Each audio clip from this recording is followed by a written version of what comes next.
I would like to introduce our next speaker, Ron.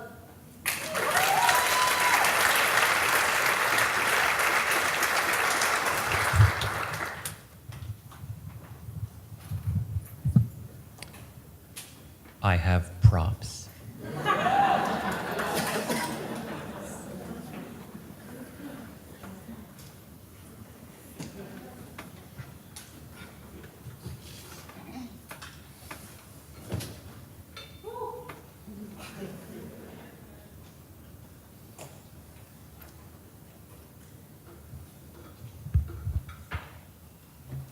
I've titled my piece Lost in the Stream.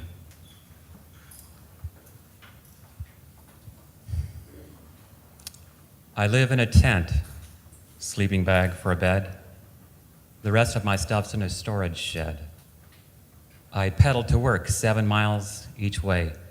It sounds like it's rough, but who's to say that my life is worse than yours right now? My dad worked harder, but didn't know how to give to himself the love that he needed. But he made sure us kids were all clothed and feeded. My family don't help. It's not they don't care, it's just this is something I'm not willing to share. When you find yourself in the same position, you choose who you tell about your living conditions. The word for where I'm at, I'm sure you can guess. I thought I did my best. Still, I ended up being homeless. Homeless. Homeless. Homeless. My Nokia phone, it keeps me in touch. I rent a mailbox, it doesn't cost much. Ice chest for a fridge. Every day it's a bother to buy more ice and dump out the water. This and that in boxes on the floor. Above them, it's an 8-foot-long 2x4 where I hang my shirts and pants and coat. I'm doing the best I can to stay afloat. I know what you're thinking. It's uncouth and absurd. Pitch a tent in the woods and live with the birds. I know what I'm doing. I know where I've been. I have no regrets. I'd do it again.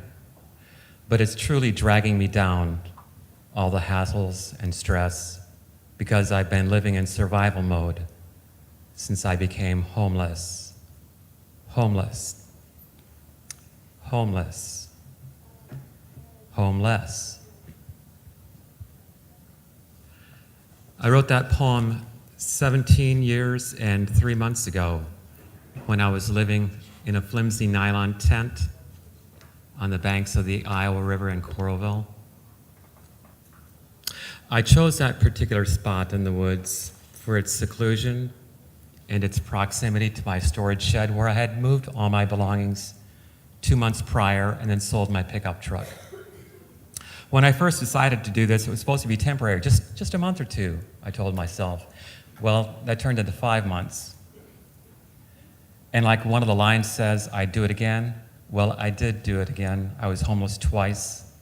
In 2007 for 3 months, and again in 2010 for about 3 months. I've had a protracted struggle with maintaining a functional life. I've truly done my best to live independently since I graduated high school, but I sometimes make impulsive decisions. Until I was 47 years old, 13 years ago, I did not know that I had Autism Spectrum Disorder. My thoughts would sometimes be racing through my head, distracting me from feeling my own feelings and emotions.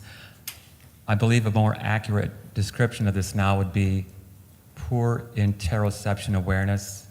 When I cannot tell what this feeling is or where it came from, my mind struggles to deal with it, and it leads to confusion and desperation and impulsive actions. This continues until I cannot avoid my feelings any longer and I plunge into the depths. Sometimes I am so immersed in an emotion that I lose my sense of self. I almost become that emotion. I don't just feel sad, I become sadness. I don't merely feel euphoric, I become euphoria.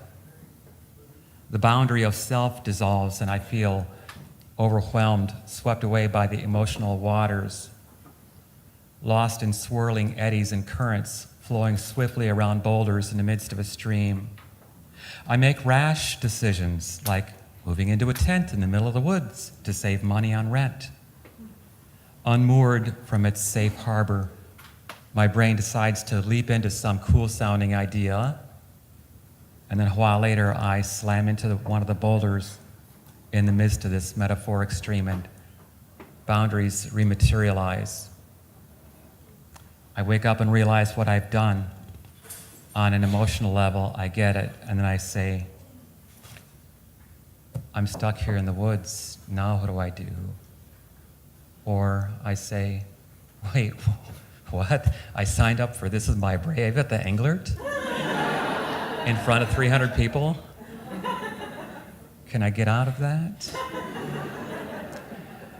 This pattern, when I have enough distance from it to recognize it as a pattern, rules my life. It's not a malicious pattern, but it behaves like a 15-year-old boy whose only interest in life at the moment is in avoiding schoolwork and going to parties like this one at the Englert.